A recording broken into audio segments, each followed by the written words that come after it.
Dans cette vidéo, vous allez découvrir une technique imparable pour comprendre, mémoriser et expliquer n'importe quel sujet en moins de 20 minutes.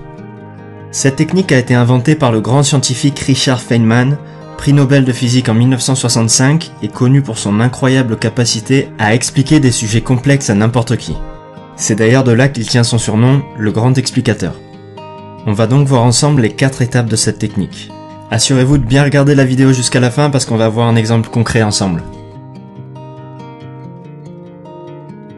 On a tendance à considérer qu'apprendre consiste à mémoriser un sujet difficile, mais Feynman nous explique que pour comprendre et mémoriser un sujet, ça consiste plutôt à le rendre le plus simple possible.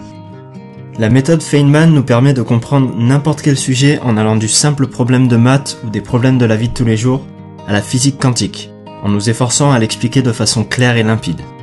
La logique derrière cette méthode, c'est qu'en tentant d'expliquer un concept en termes simples, vous pourrez rapidement cibler vos lacunes et les retravailler pour les combler. Maintenant, voilà les 4 étapes à suivre. La première étape consiste à choisir un concept que vous voulez comprendre.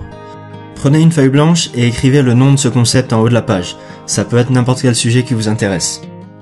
Ensuite, la deuxième étape va consister à écrire ce que vous savez sur le sujet, comme si vous l'expliquiez à quelqu'un d'autre en utilisant un langage simple.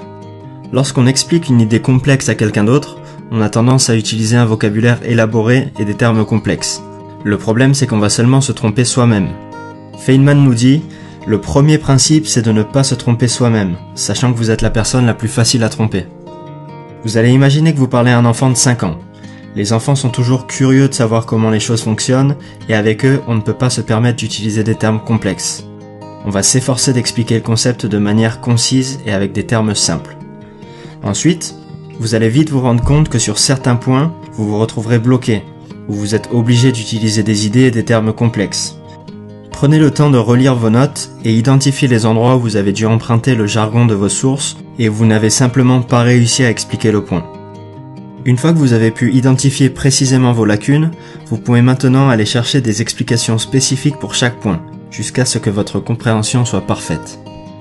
Et enfin, retournez à votre feuille et essayez d'écrire à nouveau les parties que vous aviez mal comprises. Et assurez-vous une nouvelle fois que vous puissiez être compris par quelqu'un qui ne connaîtrait rien sur le sujet. Vous aurez passé le test de vos connaissances une fois que vous aurez acquis la capacité de les communiquer à quelqu'un d'autre. Voilà, c'est aussi simple que ça. Maintenant, on va regarder ensemble un exemple. Récemment, j'ai voulu comprendre ce qu'était la blockchain, le mécanisme derrière les crypto-monnaies comme le Bitcoin, vu que c'est d'actualité. Alors, je vais reprendre cet exemple avec vous. Après avoir écrit le nom du concept, je vais commencer par écrire sur ma feuille la définition de la blockchain. La blockchain est une technologie de stockage et de transmission d'informations transparente, sécurisée et fonctionnant sans organe central de contrôle. Maintenant, est-ce que ça veut dire que j'ai compris ce que je raconte? Pas encore. Imaginez votre fils imaginaire de 5 ans qui vous dise « Mais papa, c'est quoi une technologie? Et elle va stocker quoi cette technologie? Et ça veut dire quoi qu'elle est transparente et sécurisée ?» Comme je n'ai pas la réponse, je vais chercher des explications sur internet pour pouvoir lui répondre. Je pourrais ainsi lui expliquer en termes simples. Une technologie de stockage, c'est un outil qui va permettre de stocker des informations, comme un très grand livre, où il y aurait écrit plein d'informations. Elle est transparente parce que tout le monde peut consulter ce livre. Et elle est sécurisée parce que personne ne peut modifier ou réécrire ce qu'il y a écrit dans ce livre. Et sans organe central de contrôle, ça veut dire quoi? Ça veut dire que ce grand livre, il peut être lu par tout le monde et tout le monde peut écrire dedans. Et c'est sous le contrôle de personne, pas même l'État ni les banques. Par exemple, si tu prêtes 5 € à ta sœur, tout le monde peut savoir qu'elle te doit 5 €. Elle ne pourra pas effacer cette information, mais quand elle t'aura rendu tes 5 €, elle pourra écrire dessus qu'elle t'a remboursé. Maintenant que vous avez comblé vos lacunes, vous pouvez simplement écrire « La blockchain est comme un très grand livre que tout le monde peut lire librement et gratuitement, sur lequel tout le monde peut écrire, mais qui est impossible à effacer et indestructible, ce qui permet notamment de garder une trace fiable d'échanges monétaires entre les gens. » Et voilà pour la méthode Feynman.